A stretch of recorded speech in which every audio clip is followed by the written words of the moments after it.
இந்த செஷனில் நம்ம என்ன பார்க்க போகிறோம்னா Tallyprimeல ப்ராஃபிட் அண்ட் லாஸ் அக்கௌண்ட்னா என்ன, அதில் என்னெல்லாம் டிஸ்ப்ளே ஆகும் அப்படின்றது தான் பார்க்க போகிறோம். ஃபஸ்ட்டு ப்ராஃபிட் அண்ட் லாஸ் அக்கௌண்ட்னா என்ன அப்படின்னு பார்த்தீங்கன்னா, நம்மளோட ஃபினான்ஷியல் இயர், அதாவது ஏப்ரல் டு மார்ச் இந்த ஃபினான்ஷியல் இயரில் வந்து நம்ம பிஸ்னஸ்க்கு ப்ராஃபிட் ஏர்ன் பண்ணியிருக்கோமா இல்லை லாஸ் வந்திருக்கா அப்படின்னு செக் பண்ணுறது தான் ப்ராஃபிட் அண்ட் லாஸ் அக்கௌண்ட். இது வந்து பார்த்திங்கன்னா நம்ம மேனுவலாக எந்த ஒரு ஆல்ட்ரேஷனும் இதில் பண்ண வேண்டியது கிடையாது. இது வந்து நம்ம போடக்கூடிய வவுச்சர்ஸ் வச்சு இது என்ன ஆகும் அப்படின்னா ப்ராஃபிட் அண்ட் லாஸ் அக்கௌண்ட் வந்து அதுவாக டிஃபால்ட்டாக என்ட்ரி ஆகும். ஸோ இது வந்து நம்ம எப்படி பார்க்கலாம் அப்படின்னு சொல்லி பார்த்தீங்கன்னா, Tallyprimeல வந்து என்னெல்லாம் டிஸ்ப்ளே ஆகும், எங்கே இருக்குது இந்த ஆப்ஷன் அப்படின்றத நம்ம பார்க்கலாம். ஸோ நான் Tallyprime ஓப்பன் பண்ணியிருக்கேன். இப்போ இங்கே வந்து பார்த்திங்கன்னா சாண்டல் கம்ப்யூட்டர்ஸ் லிமிடெட் இதில் வந்து நம்ம எல்லா என்ட்ரிஸும் போட்டிருக்கோம். ஸோ இந்த கம்பெனியோட ப்ராஃபிட் அண்ட் லாஸ் அக்கௌண்ட் வந்து நம்ம இப்போ பார்க்கலாம். இது வந்து பார்த்திங்கன்னா கேட்வே ஆஃப் Tally ஸ்க்ரீனில் இங்கே ப்ராஃபிட் அண்ட் லாஸ் அக்கௌண்ட் அதுக்கு வந்து P அப்படின்ற ஆல்ஃபபெட் வந்து ஹைலைட்டாக கொடுத்துருக்காங்க. ஸோ நம்ம அதை செலக்ட் பண்ணிக்கலாம். இதுதான் வந்து பார்த்திங்கன்னா ப்ராஃபிட் அண்ட் லாஸ் அக்கௌண்ட். இப்போ இந்த ஸ்க்ரீனில் வந்து பார்த்திங்கன்னா 2 அக்கௌண்ட் இருக்குது. ஒன்று வந்து ட்ரேடிங் அக்கௌண்ட், இன்னொன்று வந்து ப்ராஃபிட் அண்ட் லாஸ் அக்கௌண்ட். இப்போ ட்ரேடிங் அக்கௌண்ட்னா என்ன, ப்ராஃபிட் அண்ட் லாஸ் அக்கௌண்ட்னா என்னன்னு பார்க்கலாம். இந்த டோட்டல் இருக்கு இல்லையா, இந்த 2 சைடும் ஈக்குவல் டோட்டல், இந்த டோட்டலுக்கு மேலே இருக்கக்கூடியது ட்ரேடிங் அக்கௌண்ட், இந்த டோட்டலுக்கு கீழே இருக்கக்கூடியது தான் profit and loss account. So இப்போ இங்கே வந்து செக் பண்ணுங்கள், இந்த டோட்டலுக்கு மேலே இருக்கிறது நம்ம ட்ரேடிங் அக்கௌண்ட் அப்படின்னு சொன்னோம். ட்ரேடிங் அக்கௌண்ட்னா என்ன, ட்ரேட் அப்படின்னாலே பையிங் அண்ட் செல்லிங். ஸோ நம்ம ஸ்டாக் பர்ச்சேஸ் பண்ணுறது சேல்ஸ் பண்ணுறது எல்லாம் என்ன ஆகும் அப்படின்னா ட்ரேடிங் அக்கௌண்ட்டில் டிஸ்ப்ளே ஆகும். ஸோ இப்போ இங்கே வந்து பார்த்திங்கன்னா ஓப்பனிங் ஸ்டாக் கொடுத்துருக்காங்க. ஓப்பனிங் ஸ்டாக்னா என்ன அப்படின்னு பார்த்தீங்கன்னா, ப்ரீவியஸ் இயரோட க்ளோசிங் ஸ்டாக் வந்து கரண்ட் இயரோட ஓப்பனிங் ஸ்டாக்காக நம்ம என்டர் பண்ணுவோம்.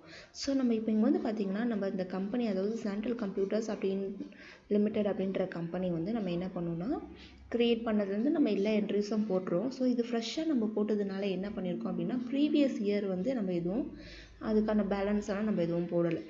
ஸோ இங்கே வந்து பார்த்திங்கன்னா என்னோட கம்பெனியில் ஓப்பனிங் பேலன்ஸ் வந்து நில், எந்த ஒரு அமௌண்ட்டும் என்டர் ஆகலை.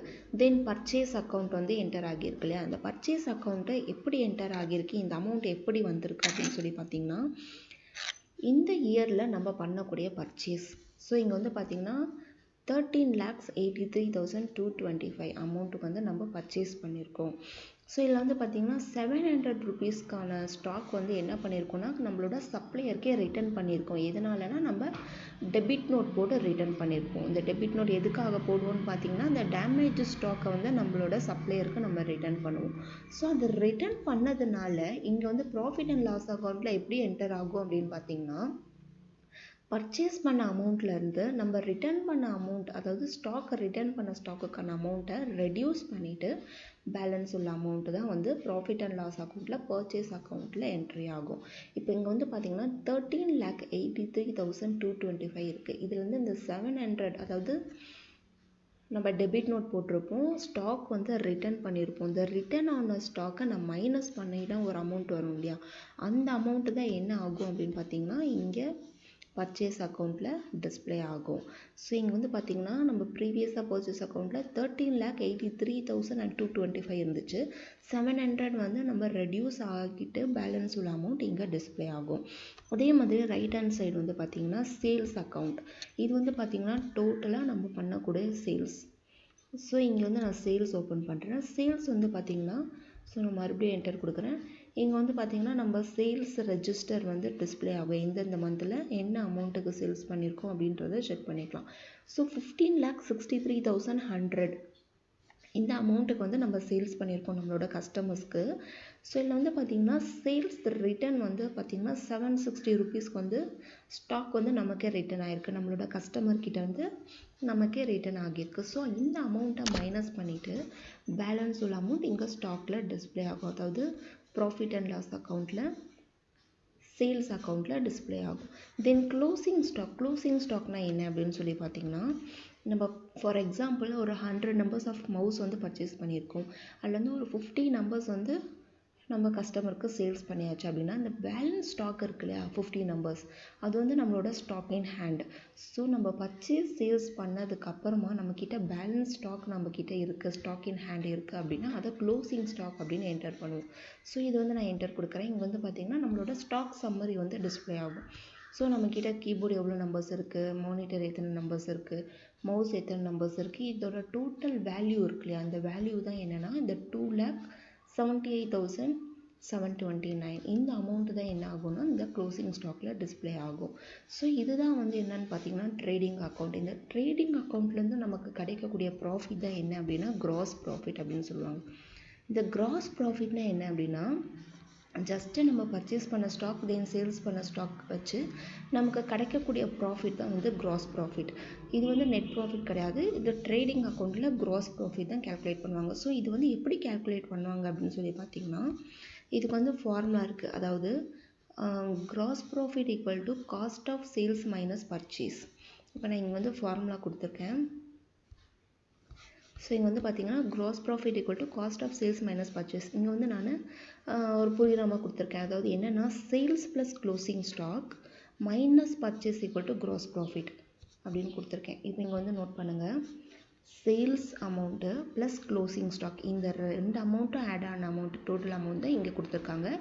18,41,069 rupees கொடுத்துருக்காங்க. ஸோ இந்த அமௌண்ட் அப்படியே நம்ம இங்கே டேலி பண்ணுறோம். டேலி பண்ணிவிட்டு ஸோ இந்த அமௌண்ட்லேருந்து மைனஸ் பர்ச்சேஸ் பண்ண அமௌண்ட், அதாவது நம்ம டோட்டலாக எவ்வளோ அமௌண்ட்டுக்கு வந்து நம்ம பர்ச்சேஸ் பண்ணியிருக்கோமோ அந்த பர்ச்சேஸ் அமௌண்ட்டை மைனஸ் பண்ணிட்டோன்னா நமக்கு கிடைக்கக்கூடிய அமௌண்ட் இதுதான் வந்து கிராஸ் ப்ராஃபிட். இப்போ கிராஸ் ப்ராஃபிட் வந்து நமக்கு எவ்வளோ கிடச்சிருக்குன்னு பார்த்தீங்கன்னா 4,58,554.43. இது வந்து நமக்கு கிராஸ் ப்ராஃபிட்டாக ரிசீவ் பண்ணியிருக்கோம். இப்போ இங்கே வந்து பார்த்திங்கன்னா இந்த கம்பெனியோட டேட் வந்து பார்த்திங்கன்னா 1st April 2020 to 1st December 2020 கொடுத்துருக்காங்க. நம்ம வந்து பீரியட் வந்து சேஞ்ச் பண்ணிக்கலாம். இங்கே F2 பீரியட் ஒரு ஆப்ஷன் கொடுத்துருக்காங்க. இது எதுக்காக அப்படின்னு சொல்லி பார்த்தீங்கன்னா நம்ம டேட் வந்து சேஞ்ச் பண்ணிக்கலாம். அதாவது ஃப்ரம் டு 2 டேட் இருக்குது. இங்கே வந்து நம்ம ஹோல் ஃபினான்ஷியல் இயர், அதாவது April to March whole financial இயருக்கு வந்து நம்ம ப்ராஃபிட் அண்ட் லாஸ் அக்கௌண்ட் வந்து நமக்கு ப்ராஃபிட் ஏர்ன் பண்ணியிருக்கோமா இல்லை லாஸ் வந்திருக்கான்னு செக் பண்ணணும். அப்படின்னா நம்ம இங்கே ஃப்ரம் டேட்டில் ஏப்ரல்ன்ற மந்த்தும் நம்ம 2ல் வந்துட்டு 31st March 2021 அப்படின்ற டேட் நம்ம கொடுத்தோம் அப்படின்னா இங்கே என்ன ஆகும்னா 1st April 22 31st March 21 அப்படின்னு சொல்லி டேட் வந்து சேஞ்ச் ஆகிடும். ஸோ இங்கே வந்து ஹோல் இயருக்கு வந்து நம்ம என்ன பண்ணிக்கலாம் அப்படின்னா ப்ராஃபிட் ஏர்ன் பண்ணியிருக்கோமா லாஸ் வந்திருக்கா அப்படின்னு சொல்லி நம்ம செக் பண்ணிக்கலாம். இப்போ இங்கே வந்து பார்த்திங்கன்னா கிராஸ் ப்ராஃபிட் வந்து நம்ம எப்படி கால்குலேட் பண்ணணும் அப்படின்னு சொல்லி பார்த்தாச்சு. தென் வந்து நம்ம என்ன பண்ண போகிறோம் அப்படின்னா ப்ராஃபிட் அண்ட் லாஸ் அக்கௌண்ட் நம்ம செக் பண்ண போகிறோம். ப்ராஃபிட் அண்ட் லாஸ் அக்கௌண்ட்டில் என்னெல்லாம் என்ட்ரி ஆகுது, நெட் ப்ராஃபிட் எப்படி கால்குலேட் பண்ணணும் அப்படின்றத பார்க்க போகிறோம். இங்கே வந்து பார்த்திங்கன்னா இந்த டோட்டலுக்கு மேலே வந்து நான் ட்ரேடிங் அக்கௌண்ட் அப்படின்னு சொல்லியிருந்தேன். ஸோ ட்ரேடிங் அக்கௌண்ட்டில் நமக்கு கிடைச்ச ப்ராஃபிட் தான் என்னென்னா கிராஸ் ப்ராஃபிட். இந்த கிராஸ் ப்ராஃபிட் வந்து நம்ம என்ன பண்ணுவோம் அப்படின்னா ப்ராஃபிட் அண்ட் லாஸ் அக்கௌண்ட்டுக்கு ட்ரான்ஸ்ஃபர் பண்ணுவோம். ஸோ அப்படி ட்ரான்ஸ்ஃபர் பண்ணும்போது என்ன ஆகுனா இங்கே வந்து கிராஸ் ப்ராஃபிட்டாக இருந்தால் லெஃப்ட் ஹேண்ட் சைடு வந்து நமக்கு டிஸ்பிளே ஆகும். இதே கிராஸ் லாஸாக இருந்தால் ரைட் ஹேண்ட் சைடு வந்து டிஸ்பிளே ஆகும். கிராஸ் ப்ராஃபிட் ஏர்ன் பண்ணியிருக்கோம். ஆனால் எவ்வளோ அமௌண்ட்டுன்னு பார்த்தீங்கன்னா 4,58,544.43. இப்போ இந்த ப்ராஃபிட் வந்து நம்ம என்ன பண்ண போகிறோம் அப்படின்னா ட்ரேடிங் அக்கௌண்ட் மூலமா நமக்கு கிடைச்ச கிராஸ் ப்ராஃபிட்டை நம்ம ப்ராஃபிட் அண்ட் லாஸ் அக்கௌண்ட்டுக்கு ஃபார்வர்ட் பண்ண போகிறோம். ஸோ அதுக்காக நம்ம என்ன பண்ணுறோம் அப்படின்னா இங்கே லெஃப்ட் ஹேண்ட் சைடு இருக்கிற கிராஸ் ப்ராஃபிட்டை இங்கே நம்ம ப்ராஃபிட் அண்ட் லாஸ் அக்கௌண்ட்டுக்கு ட்ரான்ஸ்ஃபர் பண்ணும்போது அது ரைட் ஹேண்ட் சைடில் நம்ம என்டர் பண்ணணும். ஸோ இந்த மாதிரி தான் Tallyprime வந்து என்டர் ஆகும். தென் இப்போ இங்கே வந்து பார்த்திங்கன்னா நெட் ப்ராஃபிட் தான் வந்து நம்ம என்ன பண்ண போகிறோம் அப்படின்னா ப்ராஃபிட் அண்ட் லாஸ் அக்கௌண்ட்டில் ஃபைன் பண்ணணும். ஸோ இந்த நெட் ப்ராஃபிட் எப்படி கால்குலேட் பண்ணுறாங்க அப்படின்னு சொல்லி பார்த்தீங்கன்னா gross profit plus indirect incomes. இங்கே வந்து ரைட் ஹேண்ட் சைடில் வந்து இன்கம்ஸ் போடுவோம், தென் லெஃப்ட் ஹேண்ட் சைடில் வந்து எக்ஸ்பென்சஸ் போடுவோம். இதுக்கான ஃபார்முலா நான் கொடுத்துருக்கேன், எப்படி கொடுத்துருக்கேன்னு பாருங்கள். நெட் ப்ராஃபிட் நம்ம எப்படி கால்குலேட் பண்ணணும் அப்படின்னா net profit equal to gross profit plus indirect incomes minus indirect expenses. இதுதான் வந்து நெட் ப்ராஃபிட் கால்குலேட் பண்ணுறது. ஸோ இப்போ இங்கே வந்து பார்த்தீங்கன்னா கிராஸ் ப்ராஃபிட் வந்து நம்ம கால்குலேட் பண்ணியாச்சு. அது வந்து நம்ம ப்ராஃபிட் அண்ட் லாஸ் அக்கௌண்ட்டுக்கு ட்ரான்ஸ்ஃபர் பண்ணியிருக்காங்க. ஸோ இன்டைரக்ட் இன்கம்ஸ் வந்து எதுவுமே இல்லை. அதாவது இன்கம்ஸ்னால் என்ன அப்படின்னா நம்ம ஆஃபீஸில் நம்ம கமிஷன் ரிசீவ் பண்ணுறது இல்லைனா டிஸ்கவுண்ட் ரிசீவ் பண்ணுறது இந்த மாதிரியான ஆப்ஷன்ஸ் எல்லாம் என்ன ஆகும்னா நமக்கு இன்கம்மாக வந்து டிஸ்பிளே ஆகும். நம்ம இப்போ மெயின்டைன் பண்ணக்கூடிய கம்பெனியில் வந்து எந்த ஒரு இன்கம்ஸும் நம்ம ரிசீவ் பண்ணாமல் என்ட்ரிஸ் எதுவும் போடல, அதனால இன்கம்ஸ் வந்து இங்கே டிஸ்பிளே ஆகலை. ஸோ நம்ம என்ன பண்ணுறாங்கன்னா இந்த கிராஸ் ப்ராஃபிட் அப்படின்றது வந்து அப்படியே டோட்டலில் போடுறோம். ஸோ இந்த டோட்டல் வந்து இங்கே ஈக்குவல் ஆகிடுது. அதுக்கப்புறம் என்ன பண்ணுறாங்கன்னா இன்டைரக்ட் எக்ஸ்பென்சஸாக மைனஸ் பண்ணுறாங்க. இந்த இன்டைரக்ட் எக்ஸ்பென்சஸில் என்னெல்லாம் இருக்குது, நம்ம என்ன என்ட்ரிஸ் போட்டிருக்கோம், அதில் என்னெல்லாம் வந்திருக்குன்னு சொல்லி செக் பண்ணலாம். அப்படின்னா இன்டைரக்ட் எக்ஸ்பென்சஸ் அப்படின்ற ஆப்ஷனை நான் என்டர் கொடுக்குறேன். இப்போ இங்கே வந்து பார்த்தீங்கன்னா டெப்ரிசியேஷன் 10%, அதாவது நம்ம ஃபிக்ஸட் அசட் நம்ம போட்டிருப்போம் ப்ரீவியஸ் செஷனில், அதுக்கு வந்து நம்ம டெப்ரிசியேஷன் கேல்குலேட் பண்ணியிருப்போம். அண்டர் வந்து indirect expenses 1000 rupees. Then discount given, electricity charges pay பண்ணது, தென் இன்டர்னல் ஆடிட் எக்ஸ்பென்சஸ், இந்த மாதிரியான வவுச்சர் என்ட்ரி நம்ம போட்டிருக்கோம் ப்ரீவியஸ் செஷன்ஸில். இதெல்லாம் சேர்த்து தான் என்ன ஆகியிருக்குன்னு பார்த்தீங்கன்னா இன்டைரக்ட் எக்ஸ்பென்சஸ் வந்து இங்கே அமௌண்ட்டை டிஸ்பிளே ஆகுது. எவ்வளோ அமௌண்ட், டோட்டல் அமௌண்ட் பார்த்தீங்கன்னா 41,175 rupees. ஸோ நான் எஸ்கேப் கொடுக்குறேன். இதுதான் வந்து என்ன ஆகுதுன்னா இன்டைரக்ட் எக்ஸ்பென்சஸாக இங்கே ப்ராஃபிட் அண்ட் லாஸ் அக்கௌண்ட்டில் டிஸ்பிளே ஆகுது.